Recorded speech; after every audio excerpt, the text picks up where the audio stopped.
तो कहानी के शुरू होते ही हम वरी नामी एक लड़की को देखते हैं जो अपनी बेटी मिन को लिए रात के टाइम पे कहीं जा रही थी। ये दोनों खेलते हुए जा रहे थे और यहीं पर हम नोटिस करते हैं कि वरी किसी की कॉल को कंटिन्यूअसली इग्नोर कर रही है। अब वो अपनी बेटी मिन से कहती है, चलो एक न्यू गेम खेलते हैं, मैं 10 तक गिनूंगी और 10 गिनने के बाद तुम छुप जाना और तब मैं तुम्हें ढूंढूंगी। वरी के 10 तक गिनते ही मिन छुप गई और वरी पेट्रोल पंप तक पे पहुंच गई। उसे सफर लंबा करना था, इसीलिए वो अपना टैंक फुल करवा रही थी और साफ सही था कि उसने मिन को चालबाजी में छुपाया है। वो ऐसा क्यों कर रही है इसकी रीजन अभी नहीं बताई गई। वो जब एक शॉप से अपने लिए कुछ खाने पीने का सामान भी लेने जाती है तब भी वो अपने आप को सीसीटीवी से बचाने की कोशिश कर रही थी, जैसे वो किसी से छुप कर भाग रही हो, कोई गलत काम करके भाग रही हो। अब सामान लेकर जैसे ही बड़ी गाड़ी में गई तो परेशानी से उसका बुरा हाल हो गया क्योंकि अब उसकी बेटी मिन गाड़ी में नहीं थी और जब वो बुरी तरह घबरा गई तो एकदम से मिन साइड से निकल कर उसे शॉक कर देती है और ये देखकर उसे सुकून मिलता है। वरी अब अपना सफर कंटिन्यू करती है। वरी बहुत ज्यादा लंबी ड्राइव कर चुकी थी, अब तो उसे नींद भी आ रही थी। इसी के चलते वो एक बुरे ट्रक से होने वाले एक्सीडेंट से भी बची, जिसके बाद उसने फैसला किया कि वो गाड़ी को साइड पे लगा कर थोड़ी देर सो जाएगी और फिर उठ के सफर कंटिन्यू करेगी। सुबह उसकी आँख गाड़ी की विंडो पर होने वाली नॉक से खुली और अपने पास पुलिस को देखकर वो इस तरह घबरा गई जैसे पुलिस उसे पकड़ने आई हो, लेकिन ऐसा कुछ नहीं था। पुलिस ने उससे कहा, आपको यहाँ से चले जाना चाहिए, ये इलाका सेफ नहीं, यहाँ पर डाकू आते हैं, आपकी किस्मत अच्छी थी कि आपके साथ ऐसा कुछ नहीं हुआ। पुलिस की बात मानते हुए वो वहाँ से चली जाती है, लेकिन जाते हुए उसने इस चीज का जरूर ख्याल रखा कि पुलिस वाला ना उसका पीछा कर रहा था ना उस पर नजर रखे हुए था। फाइनली अब वो अपनी मॉम के घर पहुँच गयी जो एक वीरान सुनसान इलाके में था, जहाँ आकर वरी मिन के लिए अपने रूम में चली जाती है जहाँ वो बचपन में रहा करती थी।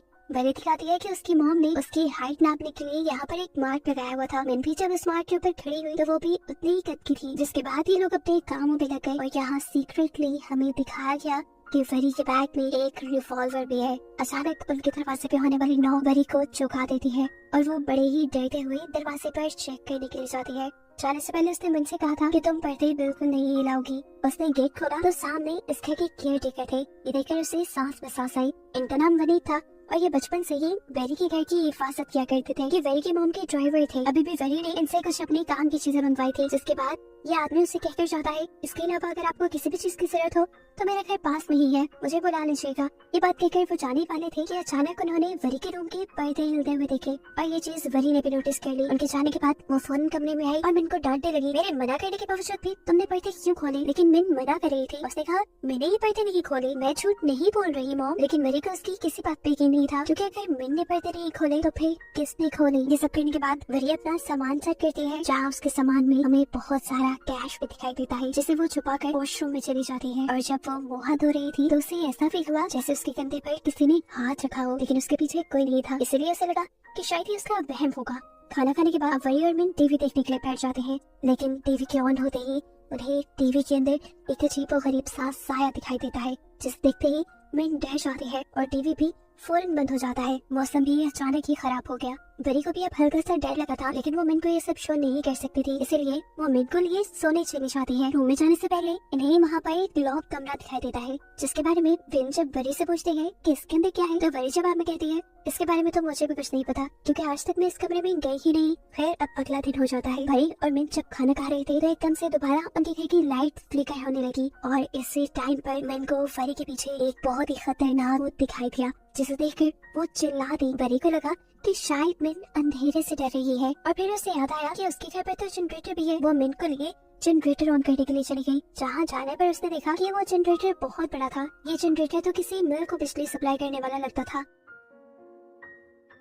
इतने सालों बाद भी एक बटन चलाने पर ये जनरेटर ऑन हो जाता है और घर में लाइट वापस आ जाती है। अब रात बहुत अच्छे से गुजरी। अगली सुबह उठकर मिन और वरी खेलने लग जाते हैं। वो लोग छुपने वाली गेम खेल रहे थे। वरी बेड के नीचे छुप जाती है और मिन को उसे ढूंढना था। जिस रूम में वरी छुपी हुई थी उसी रूम में मिन भी आई, लेकिन बेड के नीचे चेक किए बगैर वो चली गई। ऐसे में वरी उसे सरप्राइज देने के लिए बेड के नीचे से निकलकर उसके पीछे गई तो उसने देखा कि मिन खेलना छोड़कर ड्राइंग करने चली गई है। मिन ने इस टाइम मास्क पहना था, ये उसके पास कहाँ से आया था वरी ने सोचा ही नहीं। अभी वो मिन को देख ही रही थी कि एकदम से मिन ने ही आकर उसे पकड़ लिया और वरी होश में आई। उसने देखा कि मिन तो उसके पास खड़ी थी, सामने चेयर पे जो मिन बैठी थी, आखिर वो कौन थी? क्या उसका वहम था वो मास्क पहनी हुई मिन, या सच में ही कोई आत्मा उनके इस घर में रहती थी? वरी इन चीजों को अपने सर पे सवार नहीं करती, लेकिन रात में इनके साथ दोबारा ऐसा ही खतरनाक वाकया होता है। मिन को एक खौफनाक दिखने वाली भूत डराती है, जिससे मिन इतना ज्यादा डर चुकी थी कि अब वो इस घर में रहना भी नहीं चाहती थी। वो सोल या जो कुछ भी इस घर में था वो ज्यादा मिन को ही तंग कर रहा था। परी भी उसे देखकर परेशान हो गई, क्योंकि मिन हर हाल में ये घर छोड़ना चाहती थी। बड़ी मुश्किल से वरी मिन को समझाकर सुलाती है, देखो अब हम आपके डैड के घर नहीं जा सकते, वो घर हमारा नहीं रहा, हमारे पास सिर्फ एक ही घर है और हमें इसी में रहना होगा। अब जब सुबह हुई तो दोबारा हम वरी को मिन के साथ खेलते हुए देखते हैं, और इस टाइम पर वरी को दोबारा मास्क पहनी हुई वही छोटी लड़की दिखाई देती है। वरी को लगा कि ये बाहर से आई होगी। वरी जब उसे चेक करने के लिए गई तो वो लड़की आगे आगे भागने लग गई। वरी ने भी काफी उसका पीछा किया और फिर वो लड़की गायब हो गई। उस टाइम वरी बुरी तरह कंफ्यूज हो चुकी थी कि आखिर वो लड़की है कौन। अभी वो यही सोच रही थी कि उसे ऊपर मिन की चिल्लाने की आवाज आई। सब कुछ छोड़ छाड़ कर वो भाग कर मिन के कमरे में गई। पहले तो दरवाजा ही नहीं खुला, और जब उसने जोर लगा कर दरवाजा खोला तो अंदर मिन के कमरे का पूरा फर्नीचर हवा में लटका हुआ था। वरी भी बुरी तरह घबरा गई। उसे मिन कमरे में कहीं नजर नहीं आई, क्योंकि मिन तो उस भूत से डरते हुए अलमारी में जा चुकी थी। ये बात अभी वरी को नहीं पता थी। एकदम से अलमारी के दरवाजे भी बंद हो जाते हैं और कमरे का सारा सामान धड़ाम से नीचे गिर जाता है। वरी जोर जोर से मिन मिन कहकर चिल्लाती है, लेकिन मिन कहीं नहीं थी। उसने हर जगह चेक किया, अलमारी भी खोलकर चेक की, लेकिन मिन उसे कहीं नहीं मिली। उसने पूरा घर छान मारा, वो टॉर्च लेकर जंगल में भी गई, लेकिन मिन जब उसे कहीं नहीं मिली तो फिर थक हार कर उसने पुलिस में रिपोर्ट करवाने का सोचा। इंस्पेक्टर अब वरी की कंप्लेंट करने पर आ जाती है। घर में आते ही उसने जो सबसे पहले नोटिस किया वो वरी के मुंह के निशान थे। घर की एंट्रेंस की टाइल टूटी हुई थी। ऊपर जब वो देखती है तो ऊपर का शेडियर भी टूटा हुआ था। ऐसा लग रहा था कि जैसे शेडियर के गिरने से ही ये टाइल्स टूटी होंगी। वो अब वरी से ही इन्वेस्टिगेशन शुरू कर देती है। तब वरी उसे रात में होने वाली सारी चीजें बताती है कि कैसे एक बच्ची उसे नजर आई, और जब वो उस बच्ची का पीछा करने गई तो बाद में कमरे में आने पर मिन गायब थी और मिन के रूम का सारा फर्नीचर हवा में था। इंस्पेक्टर को वरी की इस कहानी पे बिल्कुल यकीन नहीं था। ऐसा कैसे हो सकता था कि बिना वजह रूम का फर्नीचर हवा में खड़ा हो जाए? उसे वरी की बातों में कहीं ना कहीं झोल लग रहा था। वो अब वरी से वरी के हस्बैंड के मिन के डैड के बारे में सवाल करती है, और वरी झूठ बोल देती है कि मैंने काफी सालों पहले उसे छोड़ दिया है। वरी से सारे सवाल जवाब पूछने और मिन का कमरा देखने के बाद वो इंस्पेक्टर अब वरी से मिन की फोटो मांगती है, ताकि वो लोग कार्रवाई को आगे बढ़ा सके। लेकिन वरी के पास मिन की कोई फोटो नहीं थी, क्योंकि सब फोटोज पुराने मोबाइल में थे जो उसने आते ही गिरा दिया था। और हैरानी की बात ये थी कि वरी किसी वजह से सोशल मीडिया भी यूज नहीं करती थी। ऐसे मिन का फोटो वहाँ से भी नहीं मिलने वाला था। अब इंस्पेक्टर ने जितने सबूत हो सकते थे इकट्ठा करवाए, लेकिन ये सारे सबूत इस बात के लिए काफी नहीं थे कि मिन वरी के साथ यहाँ रहती थी। अब घर के बाहर पुलिस में खड़ी देखकर वनीत यानी इस घर का केयर टेकर यहाँ आ जाता है, जिससे भी जब पुलिस मिन के बारे में सवाल करती है तो वो पुलिस को बताता है, नहीं वरी मैम तो यहाँ पर अकेले आई थी। वरी कहती है, नहीं नहीं वनीत अंकल याद करी, उस दिन जब आपने ऊपर देखा था एकदम से पर्दे हटे थे ना, ऊपर मिन ही थी, लेकिन क्योंकि वो मिन को किसी के सामने नहीं लाई थी इसलिए किसी को यकीन नहीं हो रहा था कि मिन उसके साथ यहाँ थी। अब पुलिस को लगने लगा था कि वरी को कोई साइकोलॉजिकल इशू है, जिसकी वजह से उसे लग रहा है कि उसकी बेटी उसके साथ ही है। यहाँ तक कि पुलिस को तो यह भी शक होता है शायद वरी की कोई बेटी ही ना हो। अब इंस्पेक्टर को वनीत और वरी की बातों से पता चला था कि वरी काफी सालों बाद यहाँ आई थी। वो वरी से पूछती है, अच्छा तो बताए कि आप आई कहाँ से है? इस टाइम वो झूठ नहीं बोलती और सच बता देती है कि वो पिछले ही हफ्ते बैंकॉक से आई है। वो किस रास्ते से आई, रास्ते में कहाँ कहाँ रुकी, वो सारी डिटेल्स इंस्पेक्टर को देती है कि किसी भी चीज की मदद से वो सिर्फ मिन को ढूंढ लाए। इंस्पेक्टर उसकी बात मानते हुए इन्वेस्टिगेशन शुरू कर देती है और उसके बताए रास्तों की सीसीटीवी फुटेज चेक करवाती है, लेकिन किसी भी सीसीटीवी फुटेज में मिन थी ही नहीं, जैसा कि हमने शुरू में देखा था कि वो खुद मिन को सीसीटीवी से छुपा रही थी। अब सारा मामला समझने के बाद इंस्पेक्टर को यही लगा कि मिन शायद इस दुनिया में एग्जिस्ट ही नहीं करती, इसीलिए वो मिन के गायब होने की रिपोर्ट नहीं लिखते। एक रात तो वरी भी खामोश हो गई, लेकिन फिर उससे रहा नहीं गया। परेशानी में पागल हुई पुलिस स्टेशन जाकर उसे सब कुछ साफ साफ बता दिया कि मैं झूठ नहीं बोल रही, मेरी एक बेटी है और मैं उसे एक ही हफ्ता पहले बैंकॉक से लेकर आई हूँ, बहुत मुश्किल से अपने हस्बैंड से बचाकर। मेरे हस्बैंड मुझे मारते थे, इसी वजह से मैं छुप कर यहाँ आ गई। उसने अब ये भी सच बता दिया था कि आने से पहले उसने अपने हस्बैंड पर जानलेवा हमला किया था। अपने हस्बैंड पर उसने गोली चलाई थी और ये बताते हुए वो रो पड़ी, क्योंकि अब वो भी मुलजिम थी, पुलिस उसके ऊपर भी केस बना सकती थी। यहाँ पर वरी पुलिस से भी कहती है, मुझे शक है कि मेरे हस्बैंड ने ही मिन को कहीं गायब किया होगा, वो बहुत पावरफुल है, वो जर्नल है। पुलिस वालों को इंसिस्ट करने पर वरी अब अपने हस्बैंड को कॉल मिलाती है और गुस्से में उसे डांटने लग जाती है कि मैं जानती हूँ तुमने ही मिन को किडनैप करवाया है, अगर तुम्हें पता है मेरी बेटी के बारे में तो मुझे बता दो। लेकिन जवाब में उसका हस्बैंड कहता है, पागल तो नहीं हो गई, मैं तो ये भी नहीं जानती कि तुम भाग कर गई कहाँ पर, मैं मिन को कहाँ से किडनैप करवाऊंगा और क्या हुआ है मेरी बेटी को। ऐसे बहसबाजी देखने पर इंस्पेक्टर ने वरी के हाथ से फोन ले लिया और खुद वरी के हस्बैंड से बात करने लगी। उसको सारा मामला बताया कि कैसे वरी गायब हुई है। इंस्पेक्टर उसके डैड से कुछ फोटोज मंगवाते हैं मिन की, और अब फाइनली रिपोर्ट फाइल होकर मिन को ढूंढने की कार्रवाई शुरू हो जाती है। वरी के अंकल वनी, पुलिस इंस्पेक्टर, बहुत सारी पुलिस फोर्स और गांव वालों के साथ वरी को जंगल के अंदर जाते हैं, लेकिन घंटों की छानबीन करने के बावजूद उन्हें मिन वहाँ कहीं नहीं मिलती। थका कर इंस्पेक्टर वरी को लेकर वापस आने लगते हैं। अब बारिश भी हो रही थी। इंस्पेक्टर का बारिश में भीगना बिल्कुल भी सेफ नहीं था, इसलिए वो लोग वरी के घर पे आ गए। अब इस घर में आने पर इंस्पेक्टर को वो रूम नजर आता है जिसके ऊपर ताला लगा हुआ था। इंस्पेक्टर इस रूम के बारे में पूछती है तो वरी वही जवाब देती है कि ये रूम कई सालों से बंद है, इसे तो मैंने भी कभी नहीं देखा। इसके अलावा मैंने सारे कमरे दसों बाहर चेक किए हैं, लेकिन मिन कहीं नहीं है। पुलिस इंस्पेक्टर उसकी बातों पे ज्यादा ध्यान ना देते हुए इस कमरे के ताले को तोड़ती है, क्योंकि इसकी चाबी उनके पास नहीं थी। इसको खोलते ही पुलिस इंस्पेक्टर तो क्या, वरी भी हैरान परेशान रह गई। ये दरवाजा एक सीक्रेट बेसमेंट तक जाता था। ये लोग दबे पांव उस बेसमेंट के अंदर जाने लगते हैं, इस चीज से अनजान कि वो रूह जो इन सबको तंग कर रही है वो इस वक्त ठीक इन दोनों के पीछे है, जिसे मूवी में दिखाया भी जाता है। इस बेसमेंट के अंदर बहुत सारी मशीनरी लगी हुई थी और एक कैबिन भी बना हुआ था कांच का, जिसे देखकर इंस्पेक्टर तो समझ गई कि ये किसी किस्म की लैब है और यहाँ पर एक्सपेरिमेंट्स होते रहे हैं। लेकिन वरी सच में इन चीजों के बारे में नहीं जानती थी। मिरर के कैबिन के ठीक ऊपर ब्लैक कलर का गोल सर्कल बना हुआ था, जैसे किसी चीज के जलने की वजह से बना हो, लेकिन शॉर्ट सर्किट की वजह से इतना प्रॉपर गोल सर्कल बनना पॉसिबल नहीं था। ये लोग जब चेक करते हैं तो इसी बेसमेंट के ठीक ऊपर वाले रूम में फ्लोर पर भी ऐसा ही सर्कल था, और इससे ऊपर जो रूम था वरी का, वहाँ के फ्लोर पे भी सेम ऐसा ही ब्लैक सर्कल था, और ऊपर वाले होल के ऊपर वही अलमारी थी जिसके अंदर से मिन गायब हुई थी। इन चीजों को देख और सुनकर तो फोरेंसिक वाले भी बहुत हैरान थे। खैर बहुत सी कोशिशों के बावजूद भी इन लोगों को मिन कहीं नहीं मिलती, और नाचार इंस्पेक्टर को वरी को ये कहना पड़ता है कि उन्हें मिन कहीं नहीं मिली और ना ही मिन के मिलने की उन्हें कोई उम्मीद है। उदास परेशान वरी उन्हें कुछ भी न कह सकी और अपने घर रुक गई। इंस्पेक्टर वगैरह सब चले गए और रात भी हो गई।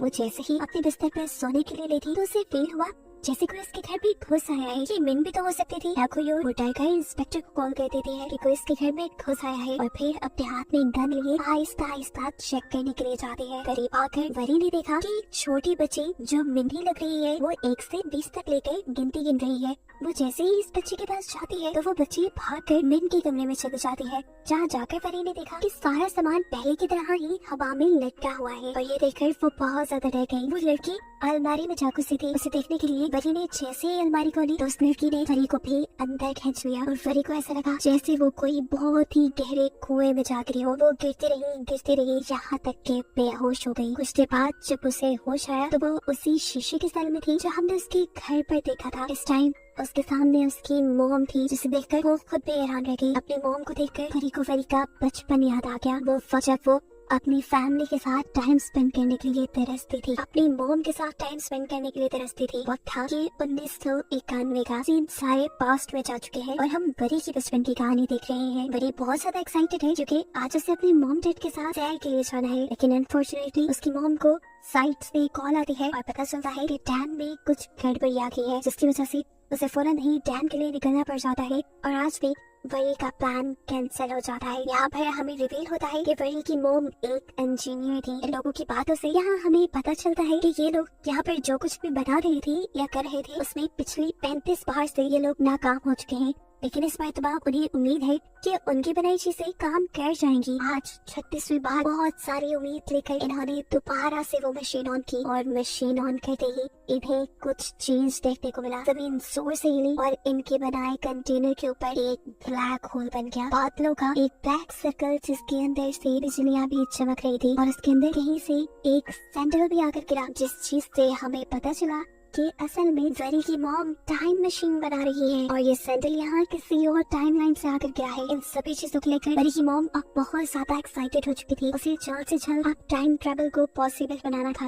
लेकिन अभी भी इस मशीन में बहुत सारी कमियां थी जो उसे पूरी करनी थी। अब वरी की मॉम जिसे ही कह रही तो आकर देखा कि उसकी फैमिली का मूड बहुत ज्यादा खराब था, क्योंकि आज वो अपनी फैमिली का सारा ट्रिप स्पॉइल कर गई थी। ऐसे में उसके हस्बैंड भी उस पर चिल्ला देते हैं, या फिर करती क्या रहती हो, फैमिली की जिम्मेदारियां है तुम पर, वरी है तुम्हारे पास। और गुस्से में वो भी कह देती है मेरे पास टाइम नहीं है वरी को पालने का। और ये बात वरी सुन चुकी थी और वरी इस बात से अंदर तक टूट गई। अपनी इस बात का खमियाजा भुगतने के लिए अगले दिन वरी की मॉम ने वरी के साथ दोबारा ट्रिप प्लान किया, लेकिन रास्ते में भी उसका सारा ध्यान अपने टाइम मशीन वाले एक्सपेरिमेंट पर था। एक मरतबा फिर इसी चीज को लेकर उसकी और उसके हस्बैंड के दरमियान में बहस हो गई। बहस इतनी बढ़ गई कि गुस्से में वरी की मॉम ने खुद स्टीयरिंग व्हील पकड़कर गाड़ी साइड पे लगाई और गाड़ी से उतर गई। वरी पीछे से कहती रह गई, मॉम मत जाए वहाँ पर। लेकिन वरी की मॉम ने एक नहीं सुनी और एकदम से पीछे से एक ट्रक ले आकर वरी और उसके डैड की कार को हिट कर दिया। वो दोनों मारे गए। यानी यहाँ पर एक सबसे बड़ा ट्विस्ट ये रिवील होता है कि मूवी की जिस मेन कैरेक्टर वरी को हम देख रहे थे वो तो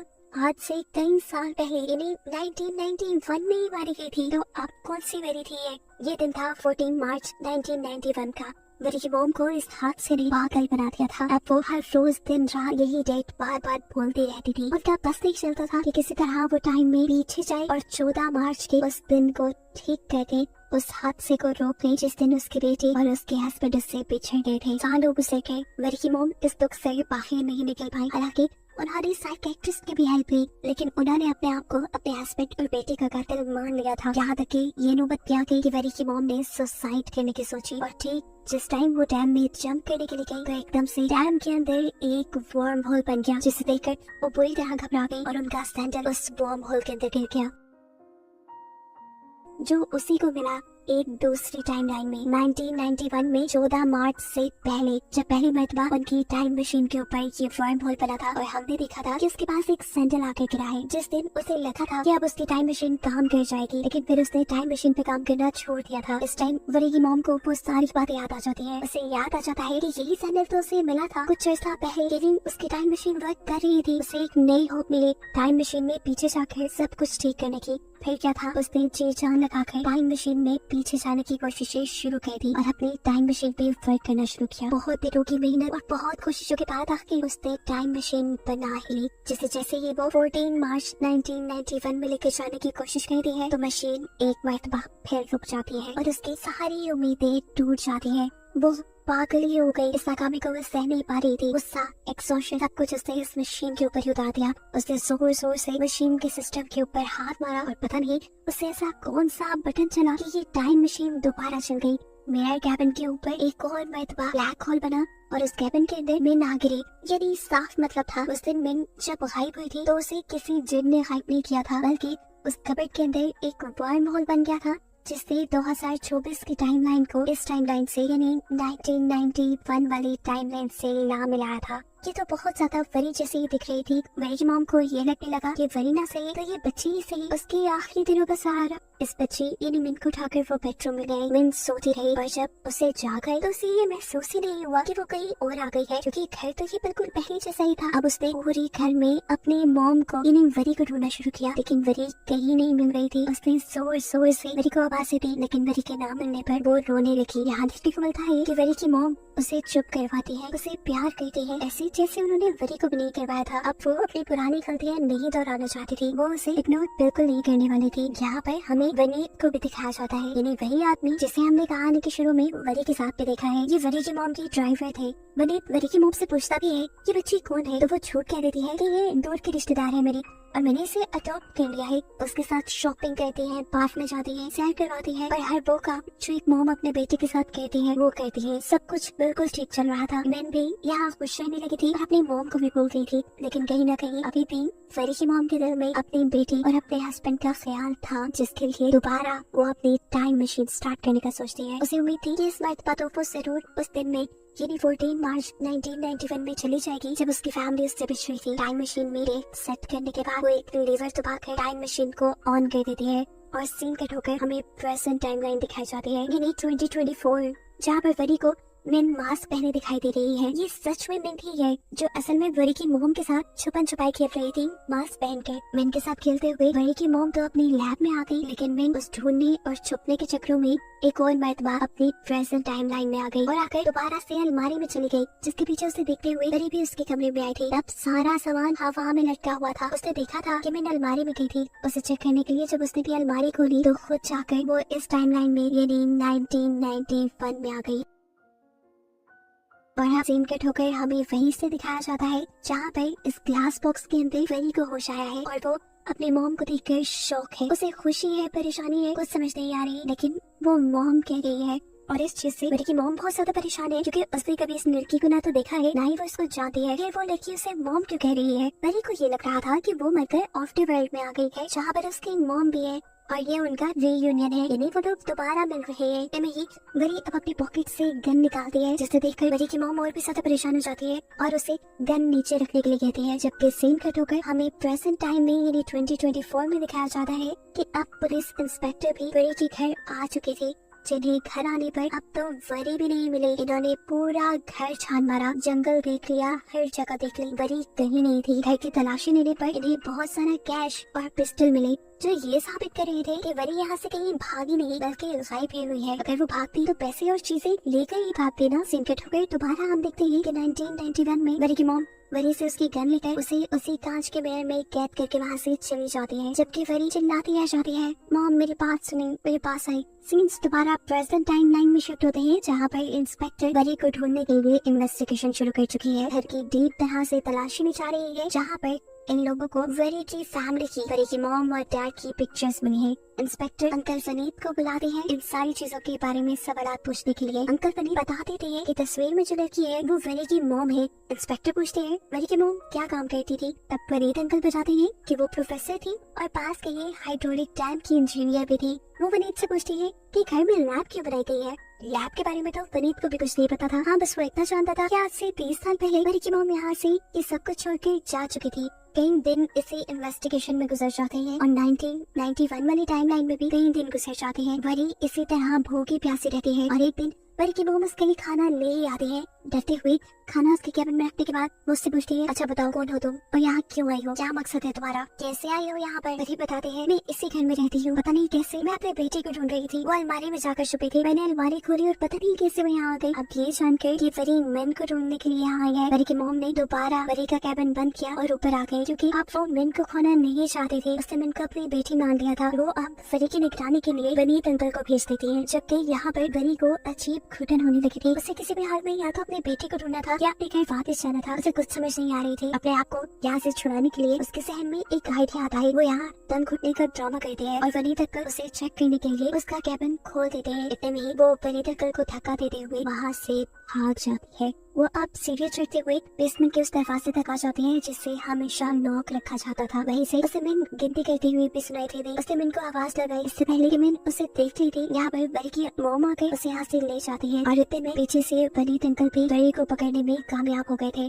अब सीन यही से कट होकर हमें 2024 की दोबारा टाइमलाइन दिखाई जाती है। पुलिस, फोरेंसिक सभी लोग बुरी तरह वरी को ढूंढने की इन्वेस्टिगेशन कर रही है। ये मिस्टीरियस घर कैसे लोगों को निकल रहा है किसी को समझ नहीं आ रही। केस को थॉरोली रीड करते करते इंस्पेक्टर को इसी घर से जुड़ा एक पुराना केस मिलता है। ये केस 1991 में फाइल किया गया था। इंस्पेक्टर इस फाइल को पढ़ना शुरू कर देते हैं। इसी फाइल में मौजूद सबूतों में एक रिवॉल्वर भी था जिसे इंस्पेक्टर ने फोरेंसिक में टेस्ट करवाने के लिए भेज दिया। जब उसके बारे में इंफॉर्मेशन मुकम्मल होकर इन्हें पता चली तो इंस्पेक्टर भी हैरान हो गई क्योंकि उस रिवॉल्वर को 2020 में खरीदा था, वो भी वरी के हस्बैंड ने। तो ऐसा कैसे हो सकता था कि ये 1991 के सबूतों में हो? इन्हीं सारे सबूतों में इन्हें एक ऐसा पेज भी मिला जिसके ऊपर एक फोन नंबर लिखा हुआ था और ये तो और भी ज्यादा चौंका देने वाली बात थी क्योंकि 1991 में फोन्स हुआ ही नहीं करते थे। इंस्पेक्टर जब इसकी और जांच पड़ताल करती है तो उसे पता चलता है कि ये तो वरी का नंबर है और यहाँ लिखा था कि ये नंबर लाश के पास से मिला था और फाइल में लिखा था कि ये नंबर उस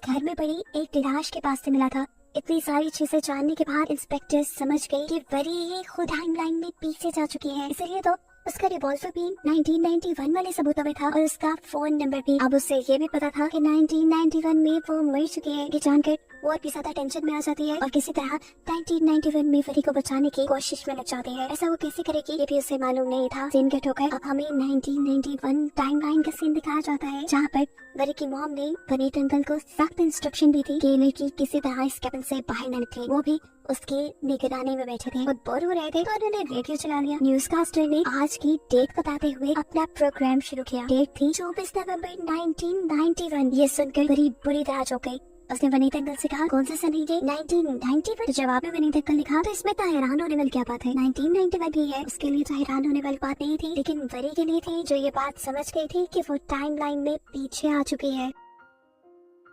ये सारी बात समझते ही अब वो वनीत अंकल को सारा मामला समझाने लगती है। लेकिन वनीत अंकल, मैं वही हूँ, आप लोगों की वही, मैं फ्यूचर से आई हूँ और आपकी बहन वो मेरी मॉम है, वो मुझे पहचान नहीं पा रही। मुझे पता है मेरी बेटी भी यही आई होगी, उन्होंने मेरी बेटी बिन को कैद किया हुआ है। उसकी सारी बातें सुनने के बाद वनीत अंकल कहते हैं चुप भी करो की लड़की, ये देखो ये है हमारी परी जो आज से कई महीनों पहले ही मर चुकी है। अब इसी टाइमलाइन के अंदर यानी 1991 के अंदर हम मिन को देखते हैं जो वही की मॉम के साथ खाना खा रही थी, तभी उसी वही की मॉम के पीछे वो खौफनाक भूत दिखाई दिया। वही भूत जो उसे प्रेजेंट टाइमलाइन में भी दिखाई देता था और तंग करता था। उसे देखकर वो चिल्लाने लगी और सीन कट हो गए, हमें प्रेजेंट का सीन दिखाया गया। यहाँ पर अब इन्वेस्टिगेशन के लिए वली के हस्बैंड खुद आ चुके हैं, जो कि जर्नल भी है। उन्हें वली और अपनी बेटी मिन का पता चलाना है। इसकी सारी डिटेल्स लेने के बाद ये लड़का उनसे पूछता है कि 1991 में वहाँ जिसकी लाश मिली थी वो लड़की कौन थी। पुलिस इंस्पेक्टर बताते हैं कि ये बात तो आज तक मिस्ट्री ही है। ये सारी बातें सुनने के बाद अब वली के हस्बैंड वली से घर चले जाते हैं इन्वेस्टिगेशन करने के लिए और दोबारा से हमें 1991 वाली टाइमलाइन में वली को दिखाया जाता है। उसे किसी तरह बाहर निकलना था, अपनी मॉम से मिलना था, उन्हें सारी बातें बतानी थी, लेकिन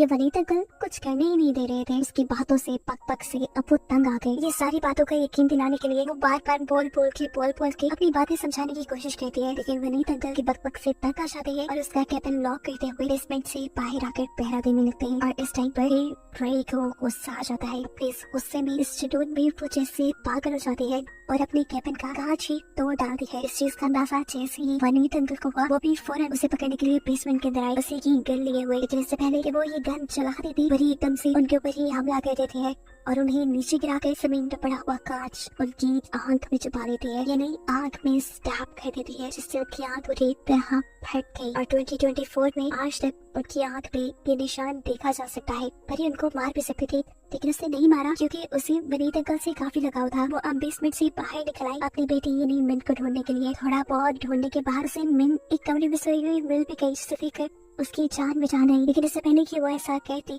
उसकी मॉम उसके सामने आ जाती है और एक झटके से वरी को मिन से दूर करते हुए कमरे से बाहर जाती है। उन्होंने धक्का देते हुए वरी को रेलिंग के स्टाफ लगा दिया और पूछा कौन हो तुम, यहाँ चाहती हो? वरी अब भी यही बोली, मैं आपकी बेटी हूँ और मिन मेरी बेटी है। पता नहीं कैसे, लेकिन 2024 से मैं यहाँ पर आ गई। मैं आपकी बेटी को नहीं मारना चाहती, मेरा ऐसा कोई गलत प्रोग्राम नहीं है। वरी की मॉम ये सब समझ भी सकती थी। टाइम मशीन तो उसने खुद बताई थी, लेकिन उसे ये डर लग रहा था कि कहीं ये वरी मिन को ले ना जाए, उसकी बेटी उससे छीन न ले, इसलिए वो उसकी बात नहीं सुनती और उसे रेलिंग से धक्का दे देती है। उसका था पहले शैंडियर से टकराता है और नीचे गिरने के बाद शैंडियर आकर उसके मुंह पे गिर जाता है, जिससे उसकी मौत हो जाती है और उसका चेहरा भी जल जाता है। ऐसे में कोई भी उसे देखकर पहचान नहीं पाया कि ये वरी ही है। यहाँ 2024 की टाइमलाइन में चाहे इंस्पेक्टर इस सारे केस के ऊपर रिसर्च कर रहे थे, उन्हें भी वरी का जला हुआ चेहरा नजर आ रहा था, इसलिए वो नहीं आए कि ये वरी ही है। लेकिन अब इस इंस्पेक्टर को बहुत कुछ जानने के बाद समझ आ गई थी कि 1991 में जिस लड़की की डेड बॉडी मिली थी, जिसे 1991 में कोई भी आइडेंटिफाई नहीं कर पाया था, किसी ने भी पहचाना नहीं था,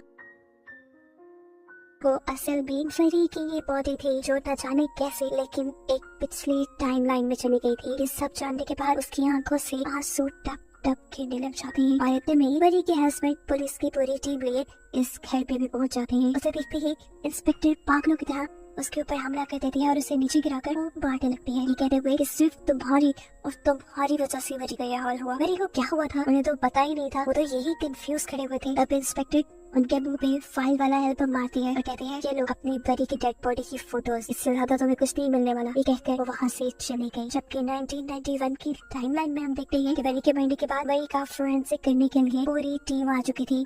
यह हादसा इतना अजीब था कि इसकी वजह से मिन के ऊपर भी काफी असर पड़ा था। वरी की मॉम मिन को लेकर हॉस्पिटल गई तो डॉक्टर्स ने बताया कि मिन की याददाश्त चली गई है और इसके बाद से वरी की मॉम ने मिन का नाम मिन छोड़कर वरी रख दिया, जिसके बाद वो इस छोटी वरी यानी मिन को यहाँ से लेकर के घर छोड़कर चली गई और वरी की सोल इसी घर में भटकती रही। जिस सोल को इस मूवी में बार बार दिखाया जा रहा था वो और किसी की नहीं थी बल्कि वरी की ही थी, जो अपनी बेटी के लिए यहाँ इस घर में थी, इसीलिए वो मिन को ज्यादा नजर आती थी। काफी अरसा गुजरा और मिन भी बड़ी हो गई, जिसकी शक्ल अब हूबहू वरी जैसी दिखती थी। और फिर कहीं जाकर वरी की मॉम को यकीन हुआ कि उस दिन टाइम मशीन के अंदर जो लड़की आई थी वो और कोई नहीं, यही मिन यही वरी थी। और ऐसा कैसे हो सकता था कि एक वरी टाइम मशीन में भी थी, वो मर भी गई, और एक वरी अब उनके पास भी है। इसी कंफ्यूजन में फंसकर ये प्रोफेसर यानी वरी की मॉम मर जाती है, जिनके मरने के बाद मिन वरी बिल्कुल अकेली हो गई और उसने फिर शादी कर ली। और जब उसकी बेटी हुई तो उसने उसका नाम मिन रखा। काफी अर्सा तक उनकी लाइफ काफी अच्छी रही, लेकिन आहिस्ता आहिस्ता उनकी लाइफ भी अजीब होने लगी। लाइफ में हजारों मसले आ गए। उसका हस्बैंड जो कि एक जर्नल था, वो उस पर रोप जमाया करता था, उसे मारता था, कहीं जाने नहीं देता था। और इस सबसे तंग आकर एक दिन वरी ने अपने ही हस्बैंड की गन उठाई और उसके ऊपर हमला करके इस घर से भाग गई। लेकिन कहानी में ट्विस्ट ये निकला कि जो हमला उसने अपने हस्बैंड पे किया था, उसका असर उसके हस्बैंड पे नहीं हुआ था, बल्कि गोली जाकर साथ अलमारी में लगी थी, जिसके अंदर पहले से ही मिन थी। लेकिन मिन भी बच गई थी, जिसके बाद वो मिन को लेकर अपनी इस घर में ले आई, यानी अपनी मॉम के घर। और फिर ये सब शुरू हो गया जो हमें दिखाया गया। साफ मतलब है कि ये सब एक लूप में चल रहा है, ये कभी खत्म नहीं होगा। बार बार ही मिन यहाँ इस घर में आएगी, बार बार ही वो पुरानी टाइमलाइन में जाएगी, मरेगी, और दूसरी मिन बड़ी होकर यहाँ आएगी, और ये सब ऐसे ही चलता रहेगा। और बस इसी को दिखाते हुए ये कहानी यहाँ खत्म हो जाती है।